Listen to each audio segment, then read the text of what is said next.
আপনারা দেখেছেন ঢাকাতে ওসমান হাদির মাথায় গুলি করা হয়েছে। আমরা শুনেছি আসামিরা নাকি বর্ডার ক্রস করে ভারতে প্রবেশ করে গেছে। আমার বর্তমান সরকারের কাছে প্রশ্ন, বাংলাদেশে আমাদের যুবকদের কলিজার টুকরা ওসমান হাদিকে গুলি করে তারা দেশ ছাড়লো কেমনে? এটা আমার জাতির কাছে প্রশ্ন। আপনারা যদি জামাত বিএনপির মারামারি বন্ধ করেন, হুজুরে হুজুরে চুলকানি বন্ধ করেন, হাতে হাত রেখে কাজ করতে পারেন, আমি আসিফ হুজুর আমার বুকের পাতার সমস্ত শক্তিকে এক করে বলছি, আওয়ামী লীগ তো দূরের কথা, আগামীতে নব্য কোনো ফেসিবাদ এই বাংলার মধ্যে তৈরি হবে না ইনশাআল্লাহ। আল্লাহ যেন আমার কথাগুলো বোঝার তৌফিক দান করে, পড়েন সবাই আমিন। আপনাদের বউ আছে কার কার? তারা একটু হাত তোলেন। আপনাদের বউ আছে, মাশাআল্লাহ, হাত নামা। এবার কপাল পোড়া যারা, হতভাগা যারা, সিঙ্গেল যারা, তারা একটু হাত তোলে। ইন্নালিল্লাহ। তোমাদের কারো বউ না? সত্যি নাই গো? আল্লাহ তুমি সমস্ত যুবককে নেককার দিনদার বউ দিয়ে দাও, পড়েন সবাই আমিন। এই যে আমিন কয় নাই, ওই শালা বউ পাবে না। মজা করে বললাম, পরের সবাই আওয়াজ দিয়ে আমিন। আমার একটা ওয়াজে রংপুরের মাঠে আমি বলেছিলাম যে শীতকালে কম্বল দিয়ে শীত দূর হবে না, ল্যাপ দিয়ে শীত দূর হবে না।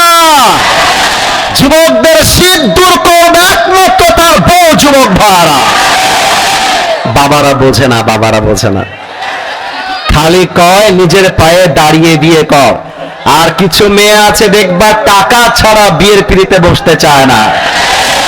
অনেক মেয়ে ঢাকা শহরে এমনও আছে আমি দেখেছি, টাকা পাইলে আর সরকারি চাকরি পাইলে বুইরা টাকলার সাথেও অনেকে বিয়ের পিড়িতে বসে যায়।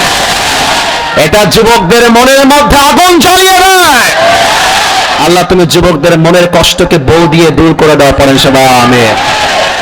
আমরা তিনটা তো স্লোগান দিব আল্লাহর নামে। প্রথম তাকবীর দিবেন বিবাহিত ভাইরা, দ্বিতীয় তাকবীর দিবেন আমার প্রিয় সিঙ্গেল ভাইরা। আমি দেখতে চাই আজকের মাহফিলে কার গায়ের জোর কত বেশি। বিবাহিত ভাই যারা এসেছেন একটু কাশি দেন।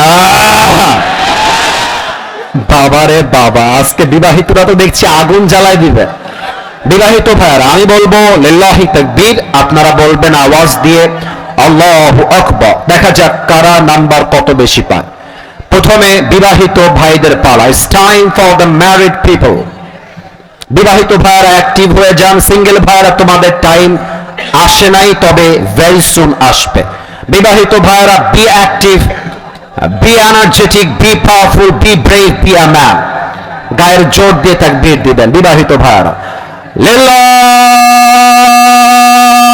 তাকবীর।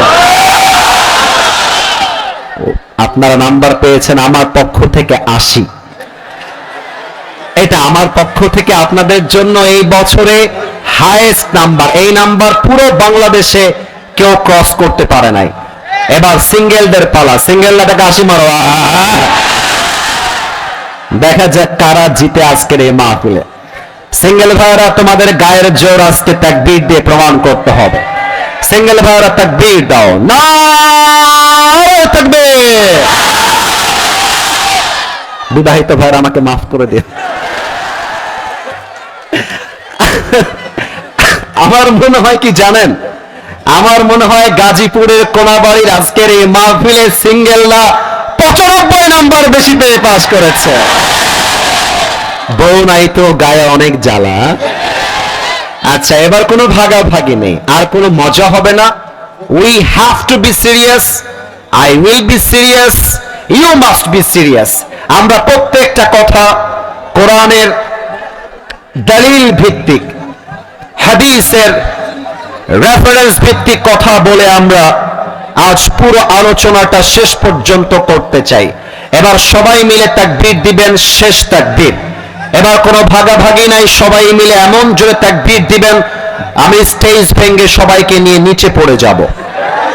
দেখা যাক গাজীপুরের সাউন্ড কেমন আসে। অ্যাক্টিভ হয়ে একটা কাশি দেন। লিল্লাহি তাকবীর। কোরআনের আলো, আল হাদিসের আলো, কোরআন হাদিস যেখানে, আলেম ওলামা যেখানে, গাজীপুরবাসী যেখানে। যে সাউন্ড আপনারা দিলেন না, প্রমাণ হয়ে গেল আমার সামনে কোনো বিড়ালের বাচ্চা নয়, সব সিংহের বাচ্চাগুলো আমার সামনে বসে। আমি 1 থেকে 3 গুনবো। এই 1 থেকে, এটা ওই হিসাবে বলা হয় না, এটা বলা হয়েছে সাহসিকতার দিক থেকে। এটাকে বলা হয় তাসবিহ। এটা পড়তে হলে আপনাকে কওমি মাদ্রাসায় পড়তে হবে। আমি কওমি মাদ্রাসার ছাত্র। আপনাকে বুঝতে হবে, আমি যদি বলি আমি সিংহের মতো দৌড়াই, আমি যদি বলি আমি বাঘের মতো দৌড়াই, এর মানে আমি বাঘ তা নয়। এর মানে হচ্ছে আমার দৌড়ের জোরটা হচ্ছে বাঘের মতো। যেমন বাংলা লিংক সিম আছে, দেখবেন ওরা বাঘের একটা চিহ্ন দিয়ে রাখে। এর দ্বারা বাংলা লিংক সিম যে বাঘ তা নয়, বরং তার স্পিডটা হচ্ছে বাঘের দৌড়ের স্পিডের মতো। তার মানে আমার সামনে যারা হুঙ্কার দিয়েছে, এরা বিড়ালের বাচ্চার মতো ম্যাও ম্যাও করে নয়, সিংহের মতো গর্জন দিয়ে কথা বলেছে। That's it, my brother. You have to know this matter. যাত্রার সাথে কথা বলতে আসবেন না, আপনার 12টা বাজায় রাখাই দিবা একেবারে। না, ওকে ভালোবাসি, ও ভালোবেসে আমাকে একটা প্রশ্ন করে ফেলেছে। এবার আমরা 1 থেকে 3 গুনবো। 1 থেকে 3-এর ভেতরে বামে, সামনে, ডানে পরিবেশ 3 পতন নীরব হয়ে যাবে। যেহেতু এটা মিডিয়ার ভাইরা রেকর্ড করছে, আগামীকাল সকালবেলা আজকের এই মাহফিল কোটি কোটি মানুষ ফেসবুকে, ইউটিউবে দেখবে। আমি আবারও পায়ে হাত রেখে বলছি, আমাকে ঠান্ডা মাথায় তাফসীরটা করতে দেন। আমি 1 থেকে 3 গুনছি, এর মাঝে পরিবেশ ঠান্ডা হয়ে যাবে। 1। আচ্ছা, আপনারা যারা আছেন আপনারা একটু থামায় দেন। আমি ওদের সাথে আর কথা বলতে গেলে আমার মাইন্ড স্ট্রাইক করতে পারে, রাগ হতে পারে। আমি সবাইকে ভালোবাসি, আমার স্টেজে বসার কোনো যোগ্যতা আমি আসিফ হুজুরের নেই, একমাত্র আল্লাহর রহমতে আমি এখানে বসতে পেরেছি। আমি আবারও বলছি, বামে যারা বারবার উল্টায় পড়ছে এদের উপরে, don't do it again. This is the last warning for everyone. Step back, হালকা পেছনে যাও। যারা ঝুঁকে আছো স্টেপ ব্যাক, থোড়া সা পিছে যাও, থোড়া সা। মাশাআল্লাহ, এই তো পিছনে চলে গেছে। 1।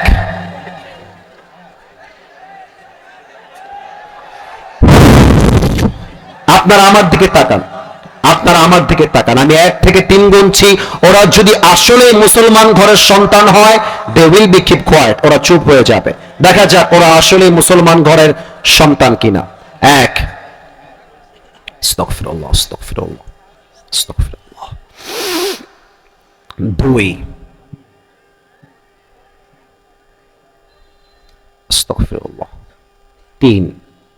গাজীপুরবাসী, একটা কথা সিরিয়াস হয়ে বলছি, আমার চেহারা দেখার জন্য যারা এসেছেন, change your intention right now. নিয়ত পরিবর্তন করেন।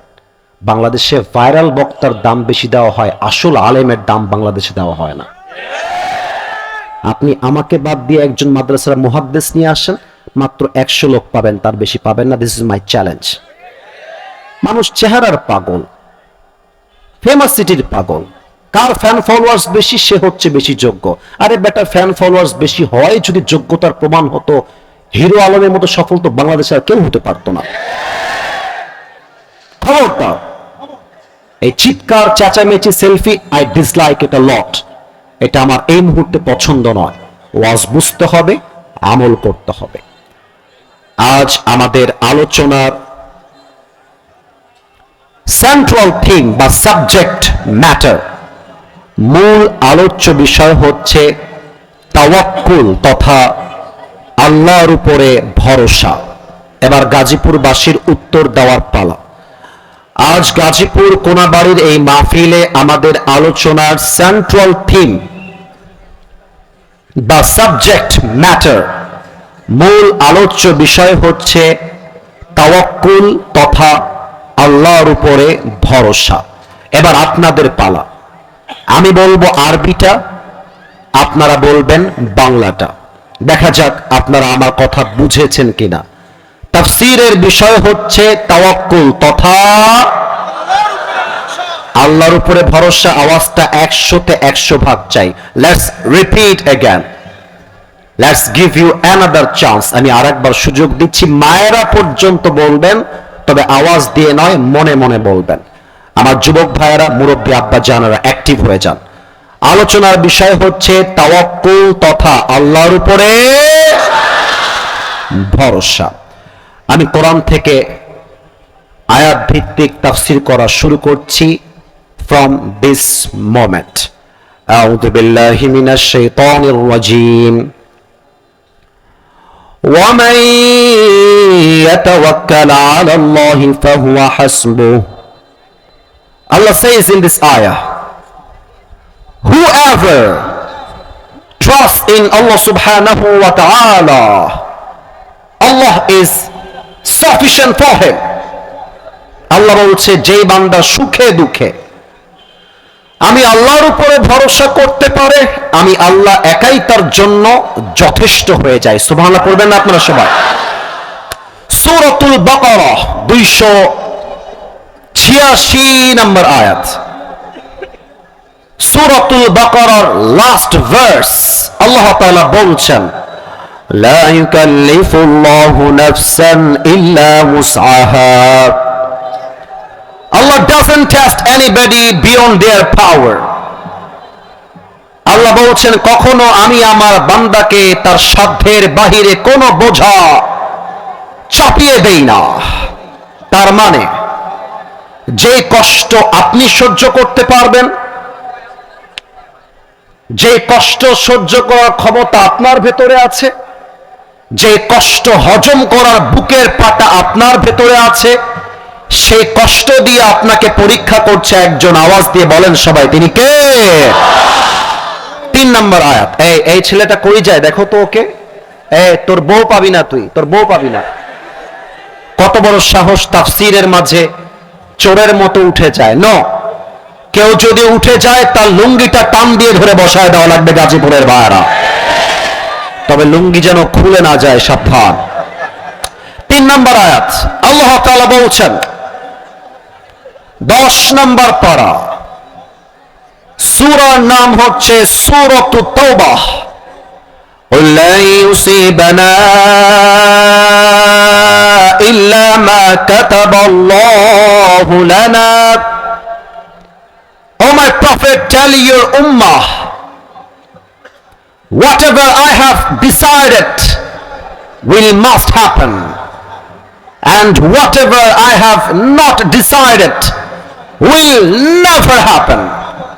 আল্লাহ বলছেন, আমি আমার বান্দার কপালে যা লিখে রেখেছি তা কেউ কাটতে পারবে না, আর আমি আমার বান্দাকে যা দিব না, যা তার কপালে লেখা নাই, পুরো দুনিয়ার সব শক্তি এক হলেও তাকে তা দিতে পারবে না। কথা ঠিক আছে কিনা বলে?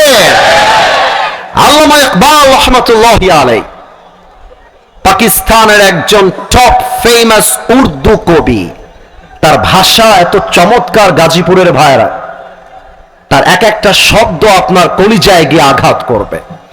এবং তার কথা যদিও বা উর্দুতে, তবুও যার ভাষা বাংলা, এত সহজ তার ভাষা, এত সহজ তার লেখনী এবং গাঁথনি, বাঙালিরা তার কথা শুনলে অর্থ অটোমেটিক বুঝে যায়। আমি ছোট্ট একটা উর্দু কবিতা পাঠ করছি এই মুহূর্তে, যেটা এই আয়াতের ব্যাখ্যাকে হাইলাইট করে। প্রথমে আমি উর্দু ভাষায় বলবো, and then I will translate in Bangla. এরপর আমি বাংলা তর্জমা করে দিব, কান নয় কলিজা দিয়ে শুনবেন। আল্লামা ইকবাল লিখেছেন, गम के बाद खुशी जरूर आती है, और ये खुशी अपनी रब की तरफ से ही आती है। हर रात के बाद दिन की रोशनी छा जाती है, और सब्र करने वालों को नियामत खुदा की तरफ से मिल ही जाती है। जो दुख में भी रब को याद करता है, रब उसका हाथ कभी नहीं छोड़ता। जो दुनिया से कुछ ना कहे, बस अपनी रब से कहता है, उसकी दुआओं का जवाब हमेशा खामोशी में आता है। इसलिए जब तुझे मांगना हो तो उसी से मांग, जब तुझे पुकारना हो तो उसी को पुकार, और जब तुझे भरोसा करना हो तो उसी पर कर, क्योंकि भरोसे के काबिल सिर्फ वही है, वो तेरा रब है, वो तेरा अल्लाह है। এবার বলেন কথা ঠিক আছে কিনা? আবার আল্লামা ইকবাল লিখেছেন, কষ্টের পরে সুখ তেমন ভাবে আসে, রাতের পরে দিন যেমন ভাবে আসে। কষ্টের কথা বউকে আগে বলতে যেও না, বন্ধুকে আগে বলতে যেও না। কষ্টের কথা একমাত্র রবের সেজদায় গিয়ে রবকে বলো। আল্লাহ বলছে, তুমি যদি আমাকে ডাকতে পারো, আমি আল্লাহ একাই তোমার জন্য যথেষ্ট হয়ে যাব। কোন সবাই সুবহানাল্লাহ। This is called tawakkul. This is the real meaning of putting your trust on your Lord. এটাই হচ্ছে রবের উপর ভরসার মূল এক্সাম্পল। এবার একটা প্রশ্ন করব গাজীপুরবাসীর কাছে, দেখা যাক ইসলামের জ্ঞান আপনাদের মাঝে কতটুকু আছে। এই প্রশ্নের মাধ্যমে ক্লিয়ার হয়ে যাবে। তবে আমার বিশ্বাস একটা উত্তর কারো থেকে ভুল আসবে না, কারণ এখানে অনেক মাদ্রাসার ছাত্র আছে, স্কুলের ছাত্র আছে, কলেজ ইউনিভার্সিটির ছাত্ররা আছে। আর আমার তো মনে হয় আমার চাইতে বেশি বেশি স্মার্ট যুবকরা এখানে বসে আছে। কথা ঠিক আছে কিনা বলে? ওকে, একটু সময় দেই 2টা সেকেন্ড নিজেকে স্থির করবার জন্য। 1 2। আচ্ছা বলেন তো, নবীজির তো কোনো পুত্র সন্তান দুনিয়াতে বেঁচে ছিল না, উই অল নো দ্যাট। কিন্তু নবীজির যে কয়জন মেয়ে ছিলেন, একজন মেয়েকে নবীজি একটু বেশি ভালোবাসতেন, একটু বেশি মায়া করতেন, কলিজা দিয়ে অনেক বেশি ভালোবাসতেন। বলেন তো সেই মেয়ের নাম কি ছিল? আগেই বলেছিলাম আমার চেয়ে বেশি স্মার্ট বসে আছে এখানে, বলার সাথে সাথে রেসপন্স করেছেন। কিন্তু অন্য জেলায় প্রশ্ন করলে অনেকের দেখেছি আমি বসে বসে হাঁটু কাঁপে ভয়ে। ফাতেমা রাদিয়াল্লাহু তাআলা আনহা। এবার আসেন সেকেন্ড প্রশ্নে যাই। ফাতেমাকে বিয়ের জন্য অনেকেই প্রস্তাব দিয়েছে বলে আমি হাদিসে পড়েছি, কিন্তু নবীজি একজন যুবককে ফাতেমার জামাই হিসেবে অ্যাকসেপ্ট করেছিলেন। জামাইয়ের নাম কি ছিল? ফাতেমার জামাইয়ের নাম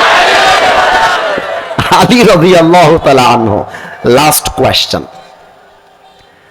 ফাতেমার গর্ভ থেকে 2 জন জান্নাতের সর্দার এসেছিল, 1 হাসান, 2 আওয়াজটা কমে গেল যে 1 হাসান 2 মাশাআল্লাহ, রাইট আনসার। আমি বোঝাতে চাই যে আলী রাদিয়াল্লাহু তাআলা আনহুর বুকের ভেতরে তাওয়াক্কুল কত বেশি ছিল, সে তার রবকে ভরসা কেমন করে করত। উহুদের যুদ্ধ এবং বদরের যুদ্ধের পরে আল্লাহ তাআলা মুসলমানদেরকে একটা ভিক্টরি দিলেন, একটা বিশাল বিজয় দিলেন। এমন একটা ভাব যে পুরো পৃথিবীতে ইসলামের পতাকা উড়ে যাবে। আর আমার তো মনে হয় আগামীতে কালেমার পতাকা বাংলার সংসদে নয়, আগামীতে কালেমার পতাকা আমেরিকার হোয়াইট হাউসে পথপথ করে উড়বে। কোন একদিন এদেশের আকাশে কালেমার পতাকা দুলবে, সেদিন সবাই খোদাই বিধান পে দুঃখ বেদনা ভুলবে। ঠিক না বলে? সেদিন আর রবে না হাহাকার, অন্যায় জুলুম অবিচার, থাকবে না অনাচার দুর্নীতি কদাচার, থাকবে না অনাচার দুর্নীতি কদাচার, সকলেই শান্তিতে থাকবে। সেদিন সবাই খোদাই বিধান পে দুঃখ বেদনা ভুলবে। একটা জাস্ট লাইন, যারা পারেন জাস্ট 30 সেকেন্ডের জন্য ইসলামকে ভালোবেসে আমার সাথে গাইবেন। কোন একদিন এদেশের আকাশে কালেমার পতাকা দুলবে, সেদিন সবাই খোদাই বিধান পে দুঃখ বেদনা ভুলবে। ঠিক কি না বলে? কাফেরদের গায়ের মধ্যে চুলকানি শুরু হয়ে গেল, গায়ের মধ্যে জ্বালা শুরু হয়ে গেল। মুসলমানদের বিজয় দেখে কাফেররা সহ্য করতে পারছে না। এবার কাফেররা মিলে প্ল্যান করলো, আমরা সবাই মিলে মদিনায় গিয়ে অ্যাটাক করব। এবার আমার দুই হাতের দিকে, everybody look at my two hands, দুইটা হাত দেখবেন, কেউ হাত তুলতে হবে না, জাস্ট আমার দুইটা হাত দেখেন। আমি যেই দিক ইশারা করব সেই দিক দেখবেন। ডানে তাকান, দেখেন যুবকদেরকে দিয়ে ব্যারিকেড দেওয়া, এইটা একটা দেওয়াল। এবার আমার দিকে তাকান, লুক অ্যাট মাই ফেস, এইটা একটা ব্যারিকেড গেল বা গেট কিংবা দেওয়াল গেল। বামে তাকান, যুবক দিয়ে ঘেরা, এটা একটা দেওয়াল। আমার দিকে তাকান, লুক অ্যাট মাই ফেস, আমাকে দেখেন। পেছনে দেখেন বিশাল বড় স্টেজের ব্যানার দেওয়া এবং এখানে পর্দা দেওয়া, এইটা একটা ব্যারিকেড তথা বিশাল বড় দেওয়াল। এবার হাদিসে আসছেন, মদিনা ছিল চতুর্পাশ থেকে বেষ্টিত একটা শহর। মদিনায় কেউ যদি প্রবেশ করতে চাইতো, একটাই গেট ছিল, একটাই রাস্তা ছিল, যে রাস্তা দিয়ে সবাইকে মদিনায় এন্ট্রি তথা প্রবেশ করতে হতো। কাফেররা যে প্ল্যান করছে অ্যাটাক করবার, এই খবরটা নবীজির কর্ণকুহরে পৌঁছে গেল। নবীজি সব সাহাবা একরামদেরকে এক মাঠে একত্রিত করলেন, বললেন সাহাবা একরাম শোনো, কাফেররা মদিনায় অ্যাটাক করছে, আমাকে তোমরা পরামর্শ দাও কাফেরদের এই অ্যাটাককে আমরা ডিফেন্স করব কেমন করে। এক এক সাহাবী এক এক পরামর্শ দিল। এক সাহাবী, তার নাম হচ্ছে সালমান ফারসি রাদিয়াল্লাহু তাআলা আনহু। আচ্ছা গাজীপুরবাসী, ডোন্ট মাইন্ড, আমার কথা কি বোঝা যায় নাকি যায় না?